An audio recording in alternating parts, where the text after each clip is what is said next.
नमः संस्कृताय। संस्कृत कक्षा में आपका स्वागत है। मैं प्रतीत राम वर्मा, असिस्टेंट प्रोफेसर, श्री गांधी महाविद्यालय, सिधौली, सीतापुर। आज मैं महाकवि कालिदास विरचित कुमार संभवम महाकाव्य के पंचम सर्ग का षड्विंशति अर्थात 26वां श्लोक पढ़ाने जा रहा हूँ। इसमें यह बताया गया है कि पौष में जो जाड़े की रातें होती थी, पौष की जाड़े की रातों में पार्वती जी जल में बैठे बैठे ही तपस्या करती थी, महातपस्या करती थी। कैसे, देखिए कैसे क्या। नीनाय सात्यंत हिमोत किरानिला सहस्रात्रि रुदवास तत्पराः परस्परा क्रन्दिनिचक वाकयोः पुरोवियुक्ते मिथुने कृपावती। निनाय माने बिता देती थी क्या। सात्यंत माने होता है सातन, बहुत ज़्यादा ठंडी। हिमोत माने बर्फ से मिली हुई, बर्फ जिसमें पड़ती थी, बर्फ से मिली हुई।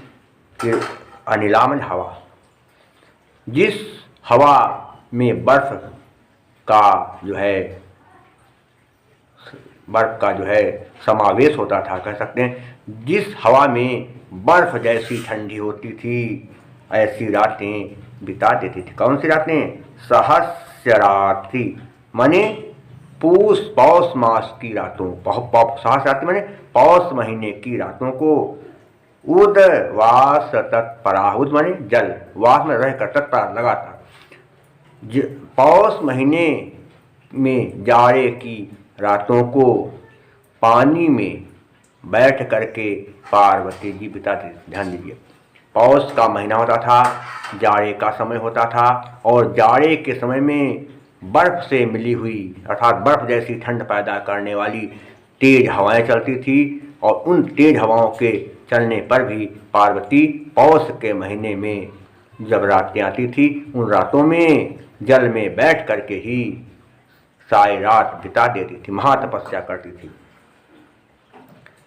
परस्परा क्रंदिन, आपस में एक दूसरे के लिए चिल्लाने वाले, रोने वाले। चकवाकयोः,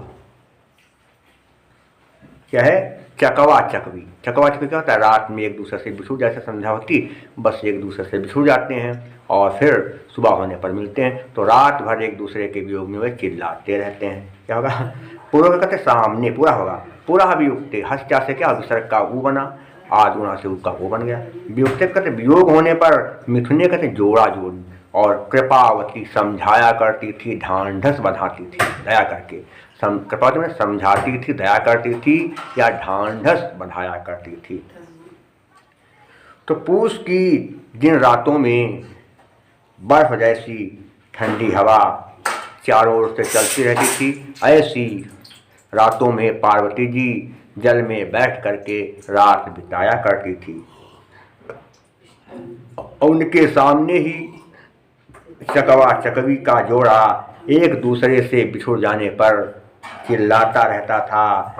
वो इसलिए वो चकवा चकवी को ढांढस बंधाया करती थी, उनको समझाया करती थी। एक बार फिर समझिए क्या है कि जिन दिनों घनघोर वर्षा होती थी, पौष का महीना होता था, तो पौष के महीने में जब बर्फ जैसी ठंडी हवा चलती थी, तो पार्वती जी जल में बैठ करके ही सारी रात बिता देती थी।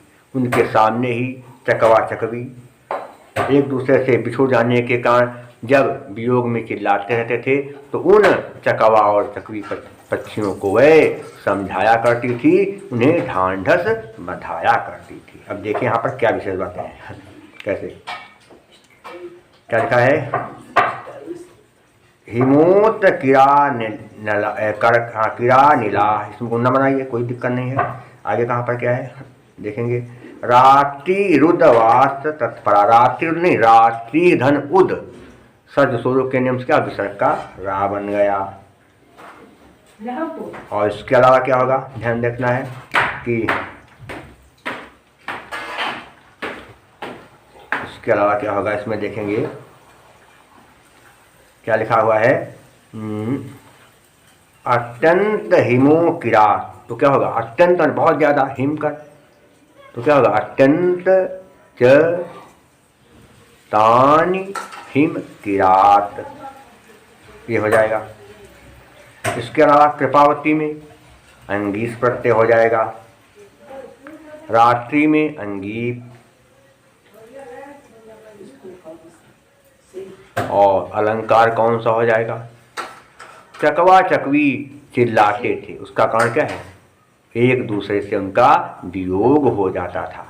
चकवा चकवी चिल्लाते थे, क्यों, क्योंकि उनका एक दूसरे से वियोग हो जाता था। तो क्या कार्य के पीछे कारण है, चिल्लाने कारण क्या है, वियोग विछोह, इसलिए क्या होगा, काव्यलिंग अलंकार क्या होगा, हे तोरवाक्य पदार्थत्वे काव्यलिंगम निगद्यते। और छंद वही पुराना वाला कौन सा, जतौ तु वंशस्थ मुदीरितम जरवंश छंद है, और प्रसाद गुण वैदर्भिरीत भारती व्रत, सब पूरे सर्ग जो है क्या कहते, जो ये है लगभग सर्ग 5वां सर्ग में 50 श्लोक है, सब में लगभग प्रसाद गुण ही और वैदर्भी रीत ही रहेगी, और छंद भी वंशस्थ ही रहेगा, 3 चीज़ें नहीं बदलेंगी, बाकी सब चीज़ बदलेगा, अलंकार बदल जाएंगे, संध समास प्रत्यय बदल जाएंगे, सब बदलेगा।